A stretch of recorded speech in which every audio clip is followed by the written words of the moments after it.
crew's been working heavy on the car tonight, driver of car number 28, the WHAP machine. What have y'all done? Well, we was in a bad wreck last week, and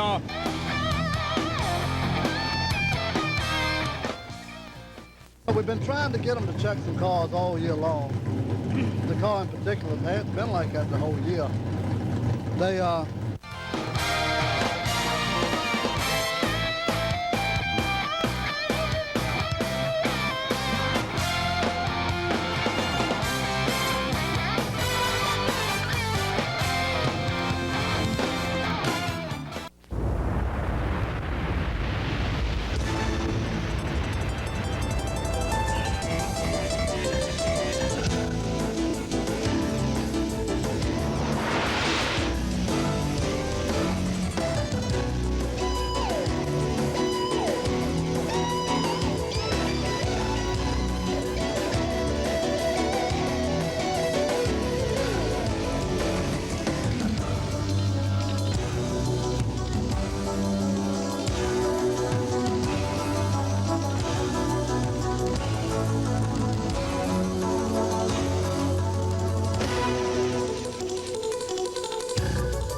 Hello, everyone, and welcome to this week's edition of Southside Speedway Illustrated. I'm Freddie Clark, along with Jerry Reed, my cohort here. Von Alzuro back behind the camera, and Mark Potter's off this week.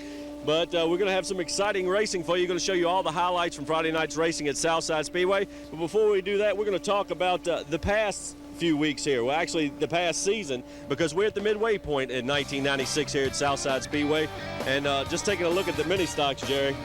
Tyler McRae, the way I see it, in a couple of weeks, Tyler McRae will be able to take off for 2 weeks. That's right, he can take a 2-week vacation and still have the lead. Yeah, he can take the trophy home with him because he is way out front, and Adam Resnick is chasing, Brian Bradley's chasing, but I don't think there's a prayer. As you can see, Adam Resnick 70 points behind Tyler McRae in the standings, which that's going to calculate out to 2 races and just a few more events. Tyler McRae only needs to pick up 30 more points, and then he can set out the last 2 races. And, of course, McRae has already spoke to us about possibly running late model, and if he's got that advantage at the end of the season, we may see that. Sure, if he goes ahead and puts the points on the board and he wraps it up, he might as well get his feet wet with the big boys. That's right. As far as the late model division here at Southside Speedway, Eddie Johnson, a 48-point advantage coming into tonight's events, but Bugs Harefield has been the strong gun lately. He sure has, and look for him to run to the front tonight. These guys have played a lot of bump and run in the past. It's been real exciting for the fans and everybody. Look for him to do it again. Wayne Grubb's been in the top 2 or 3 in the point standings all season long. He's run strong, has been consistent, but he needs to get up there and start winning if he's going to take anything away from Johnson and Harefield. And Lockhart finally moves up into the top 5 last week. He was tied with Kevin Grubb coming into last week's events. Now he's secure in 5th spot. And midway in the season, Shane Lockhart only 5th in the standings. That's a shocker. He could. The situation here is here's a 3-time track champion looking to repeat again, and he's locked into 5th place right now. If it wasn't for bad luck, he wouldn't have had any at all. He obviously hasn't got it dialed in yet. And you remember in the last 2 seasons, he also had trouble in the early part of the season before he finally settled down. But it's taken him a lot longer this season. Yep. He only has 6 top 5s and 11 top 10 finishes in 1996. We're going to look for Shane to either make up his mind to move to the front, or it's about time for Shane to say, hey, I might as well test for 1997. Yeah, it's not going to be K96 here with the K95 car. That's right.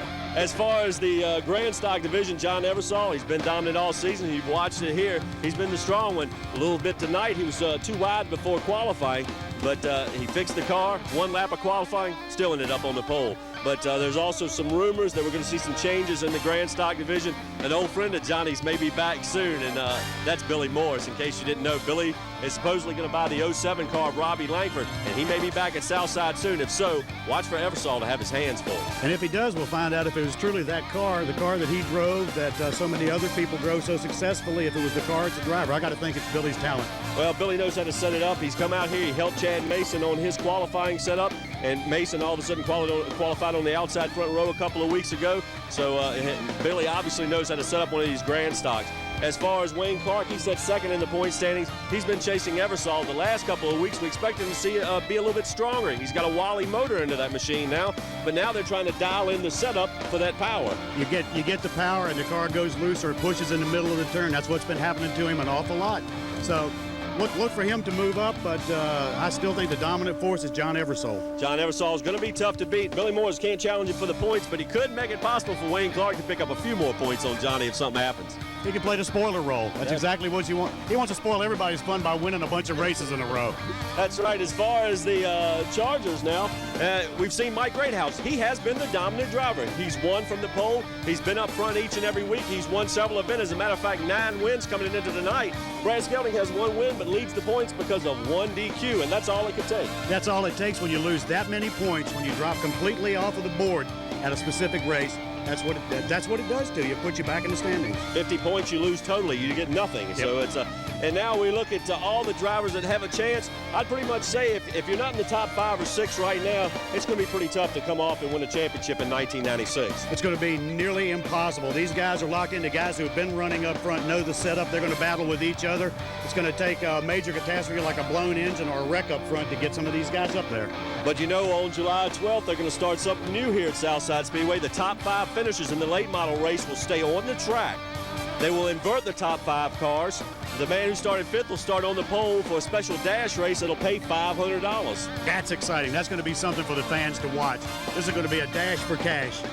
But that could possibly be where we see somebody who doesn't have all the equipment, who does have a strong car, but somebody suffers a bad night out there in that dash race, may not make it back the next week with quite the right setup. Hey, Southside Speedway's learning something from Humpy Wheeler. They're putting on a show like that, dash for cash. That's going to be exciting. And like you say, it's going to give some people who normally don't have a chance to get a chance to show what they can do. That's right. We're going to take a short break, come right back to you with more Southside Speedway Illustrated. Well, welcome back, everybody, for the most important part of our show, the commercials, the people who pay for us to be on every week to bring you all the action. But anyway, Jerry, last year, about 3 or 4 weeks towards the end of the season, we picked our picks for the 1996 championship. Well, we're midway now. Let's throw our feet out on the limb and see if we can grab hold of a branch and possibly pick your pick for the mini stop. No, not my pick. We're going to go with Yvonne's now. Oh, well, yeah. Well, Vaughn's pick's our producer. We got to do that. Yvonne L0 said Harry Gant was going to win the Winston Cup Championship this year, but we reminded him he retired and he was driving trucks. Then he said Kyle Petty because he thinks he has a strong second half of the season in him. And he plays soccer or something. He plays soccer or something, so that really locked him in. But as far as my pick for first, I'm going to pick Mark Martin. I don't care where he's standing. I think it's time. I think he should win. Well, with a little coaching, Yvonne finally decided to take Dale Jarrett in the point standings. Good luck, Yvonne. I don't know if you know, he's got some broken ribs, a broken leg, a few other problems. But anyway, that's your pick, and you're going to have to live with it now, buddy. But anyway, my pick, it's obvious. Everybody who knows me knows who I'm going to pick. He's leading the points 9. That's right. The Intimidator's going to win it. Number 8, he's due. But there's one little niche in his plan. I'm telling you, the one person everybody's going to go for is Terry Labonte because he's been very quiet. He's just stayed right there, stayed consistent, won a few races, and that would be my second favorite out of it. I hope.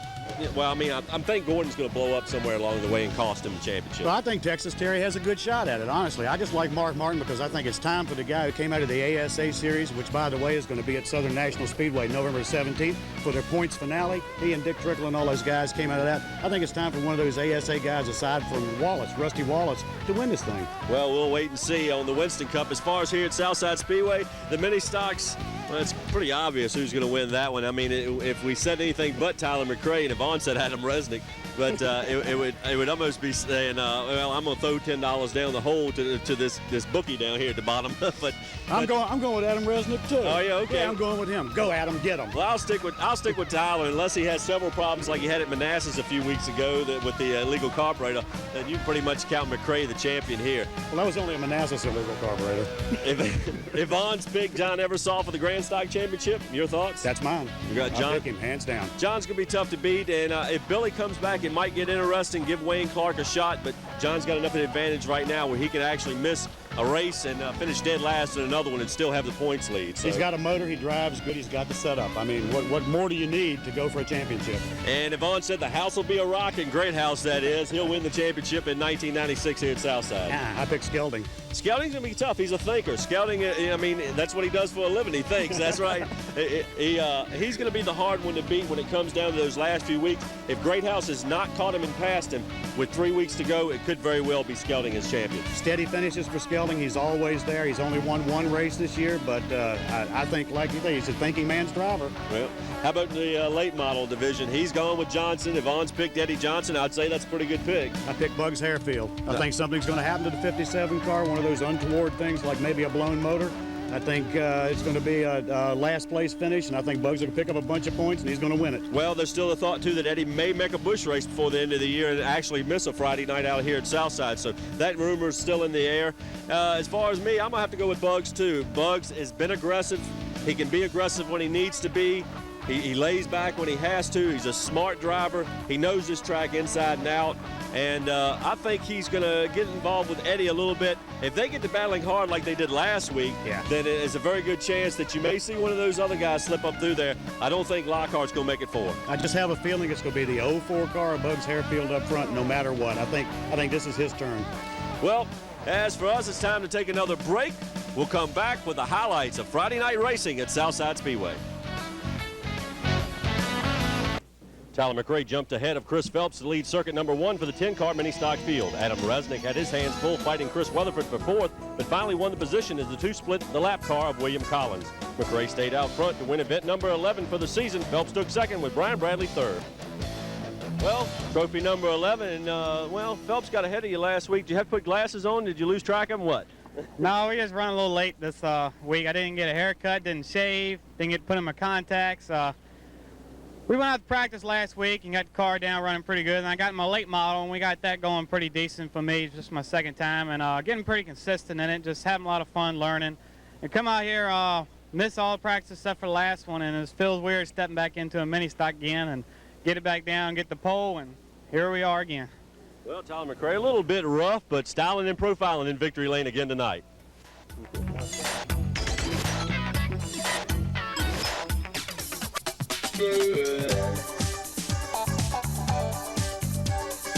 Let's talk to our Grand Stock drivers. Driver of car number 07, the New Visions auto body machine. Robbie, been some speculation about some illegal parts in Grand Stocks. One driver caught tonight with wide wheels, but still you find yourself third in qualifying. Can you do anything with them? Well, we hope so. The Cabinet World New Vision Boss Alignment Grand Stock's running good. You know, we've been trying to get them to check some cars all year long. The car in particular hasn't been like that the whole year. They, I don't know, they just don't want to check nothing. I agree to check anything they want to check, you know. But I think we really got a good chance to win tonight if we can get by Johnny. Johnny's a good driver. I mean, 14 years of Grand Stock will make you a good driver. Robbie Langford, he'll start third. He's going to try to take out John Eversole or get past him anyway. Move over here to Wayne Clark. He's starting a little bit further back. Wayne, crew's been working heavy on the car tonight. Driver of car number 28, the WHAP machine. What have y'all done? Well, we was in a bad wreck last week and did a lot of damage to the car, and we've been working all week on the car trying to get it back ready. And we qualified sixth and hope to stay in second in points. It was second in points. We really worked hard, so hope we can keep us WHAP 4 Thunderbird front tonight. Wayne Clark, he'll try to pick up some positions and some points tonight. The driver that was strong early in the season, car number 43, the Coleman Brothers Flowers, number 43, Dave Lingerfeld. Dave, you're starting a little bit mid-pack tonight. You were strong early in the season, seem to be struggling a little bit right now.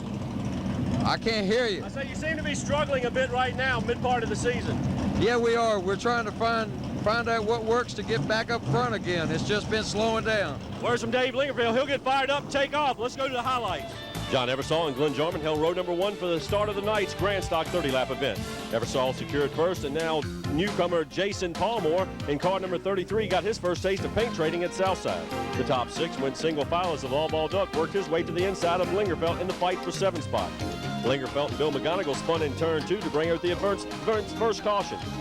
With the field in tow, Eversole raced back to green with the lap car Palmore between him and second place Jarman.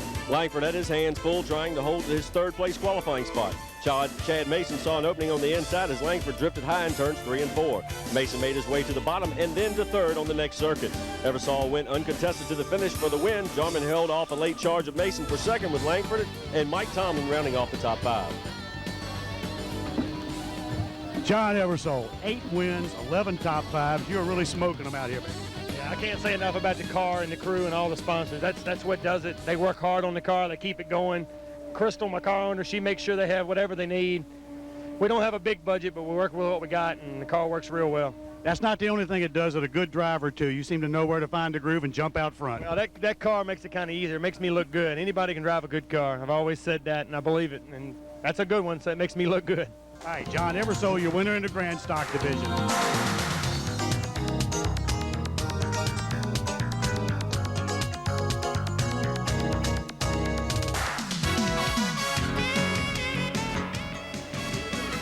Johnson starting on the outside of front row. I know you'd rather be down on the inside for the start. Well, the WRBA, Ashland Ford, Mr. Hygiene, Great Ball Electric Thunderbirds running really good, and we'll get out there and give it all we can. Lil Bubba's been running good here the last couple of weeks and knocking on the door, and a lot of them coming up here that are going to win some races before long, but we're going to try and make them work for it. How about now in the season? We're midway. Do you run a little more conservative, or do you just run flat out for the win? No, we come out here to win every week, and, there's no paybacks or no remembering last week. We just come out here to win and give it all we can. Eddie Johnson, he'll start on the outside of row number 1. Moving back here to Shane Lockhart. Lockhart starting on the inside of row number 2. Shane, that first win can't be too far away. Well, I hope not. About 18 cars away, looks like right now. I don't know how many's here tonight, but we got a pretty decent starting position. We're on the inside, and the car ran real good last week. Car got a little loose. We changed a few things. We're going to come back and see what it does this week. Lockhart hoping his new setup will find him victory lane. Up to our pole setter, Bubba Urban Jr. 2 weeks in a row, Bubba. The 104.7 Audio Vox machine on the pole. Yeah, we got the new rear last week. We qualified on the pole. We had a bleeder stake during a race, which hurt us some, but I think we're getting close now. The new rear has really made the car more consistent. We're maybe not as good as we need to be, but at least the car has been consistent the last 2 weeks, and we're getting it close now, so we'll see in the race. Well, if he can get rid of a few minor problems, you're very well going to see the Audio Vox machine in victory lane. Bugs Harefield starting beside Shane Lockhart tonight on the outside of row number 2. I know you'd rather be on the inside as well. You got a couple of tough ones to get through. I might be there in about 2 laps. You said 3 laps last week, Bugs. Took you a little longer than that. You never got there. I know it. I was there at the end, though. I'll tell you, Tobacco's race cars, stock car products cars do it good, and I'd like to thank Al's Auto Parts and Betty and Bob Adams Heating and Air Conditioning for the opportunity to give me here, and we'll take it to the front. Lynn O'Neill, the CMO signing vinyl number 1. Lynn, starting a little further back. I talked to you yesterday while you were out here practicing, actually running Lenny Pond's cars for a few laps around. You say this may be one of your last visits to Southside. Well, I don't know what we're going to do, to tell you the truth. We're venturing out a little bit and seemed to run good at Manassas last week and ran good at Langley the week before, so it's just hard to tell which way we're going to go. Think you're getting beat by better cars or cars that are fudging just a bit? I think some people are fudging. Matt Williams in car number 2. Matt, still going through that learning curve. Yeah, we had a little motor problem earlier, and we're hoping we got it all worked out. We're hoping for the best. What can we look for? You going to start venturing out a little bit more some of the other tracks? You're just trying to learn the home base first? Well, we want to learn Southside. We want to get some experience before we go anywhere else. We're hoping maybe mid-July or so we go to South Boston, maybe Langley a couple times. We can't really plan because, we only got the one car, but if we run good Friday night and everything's going good, we may go to, some other tracks. Matt Williams, we look for him to improve in the future. Let's go up to the tower and the highlights of Friday night's racing action. 100 laps of full contact Southside Speedway late model racing action lay ahead. The top 6 cars would run as they had started for the first circuit, with Lockhart fighting his ride off turn 4. Johnson finally won the fight for first, with Urban and Harefield falling in line behind. Urban would quickly lose second, third, and then fall to the rear of the field. O'Neill became entangled in a mid-pack battle with Philip Morris, Roy Hendricks, and Jerry Dubberly. Meanwhile, Urban would pit for service with a flat. Up front, the fight for the lead got hot and heavy. Harefield and Johnson run wheel-to-wheel with Lockhart just behind. Further back, 2 cars tangled in turn 4 to bring out the caution. Harefield would have to pit with a flat under yellow and return to the rear of the field in time for the green.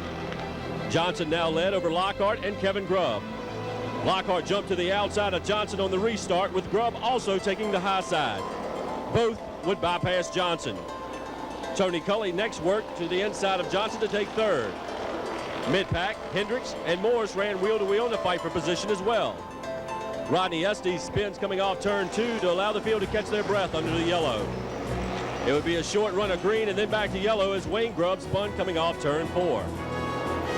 Lockhart and Kevin Grubb took the field back to green, with Johnson third and getting a challenge from Jim Thacker. Culley and Williams both retired their rides during the previous caution. Thacker and Johnson continued to battle for the third spot as the top 2 pulled away. Thacker tried the inside lane several times, but could not get the run off the turns to pull even. Meanwhile, Morris and O'Neill closed in to make it a 4-way fight. O'Neill wrestled 5th spot from Morris and then set his sights on Thacker and Johnson. O'Neill and Thacker connected in turn 1, leaving Thacker spinning through the backstretch dust and the field back under yellow. Lockhart was still in command with laps widening down. O'Neill went straight to work on Johnson for 3rd spot, and he would win that spot as well. Johnson now had caught Harefield to pass his lap ride. The two connected several times. The crowd rose to their feet as Harefield blocked Johnson's lane. It was certainly payback time tonight. Up front, the top two had caught heavy traffic, and Grubb made a final run at Lockhart for the win. As the two caught Estes, Grubb closed in, but time ran out. Lockhart gets his first of 96, followed by Grubb, O'Neill, Dodson, and Johnson by a fender over Morris. Well, we were real lucky to miss all them accidents, and you know, that helped us out a lot. The brakes were terrible, and qualifying, the brake was locking up and turning the car sideways, so we qualified 17th, and then during the race, if I had to hit them hard, it was gone. I almost lost it a couple times, but if I could ride in there and just coast through the corners and not touch the brake, I was okay. So that's what I was doing, just trying to hang on, and them guys was acting kind of crazy out there. Every time they got close to me, I let them go because I couldn't do nothing with them. So I don't know where we finished. It was 6th or 7th, I guess, but it's the best run we've had this year. So, you know, we're kind of looking forward to the race next week. Maybe we can get them brakes working better, and that's the only problem with the car is the brakes. So we get that working right, maybe we'll have a break. Has it been 14? Seems like it's been a whole lot longer than that because we didn't win at the end of last year. But, you know, like I said, you know, luck just went our way tonight, and we just, you know, we didn't have any trouble. Everything fell right into place. But we've been running first, second here past, you know, several weeks, and we just been having bad luck. You know, ignition box, flat tires, one thing or another. And I've always said if you're not lucky, you know, you're not going to win any races, or you're not going to win many races. I'd rather be lucky than good. And we had such good luck for 3 years, and then it just seemed like it all come back to haunt us. And hopefully it's all gone for another 3 or 4 years. It seems like cars still going away just a little bit at the end of the long run. Well, about lap 30, the accelerator spring broke on the carburetor, and I was having to pull the throttle back up with my foot, and it was hard to get in it real easy with not having a spring on there. You just have a tendency to ramp down on the gas, and I had to keep reminding myself every corner. Shane Lockhart gets his first of the 96 season at Southside.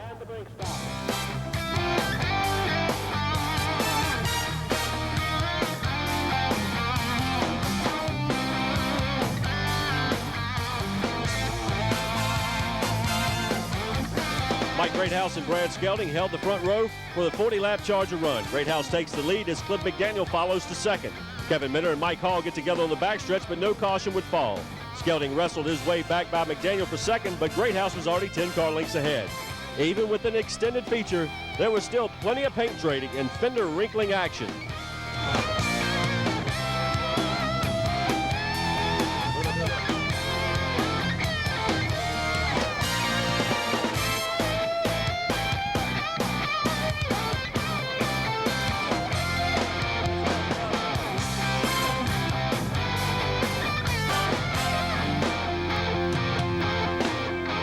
With all the paint trading, it was still Mike Greathouse's night. Mike Greathouse scores another win in the Charger feature.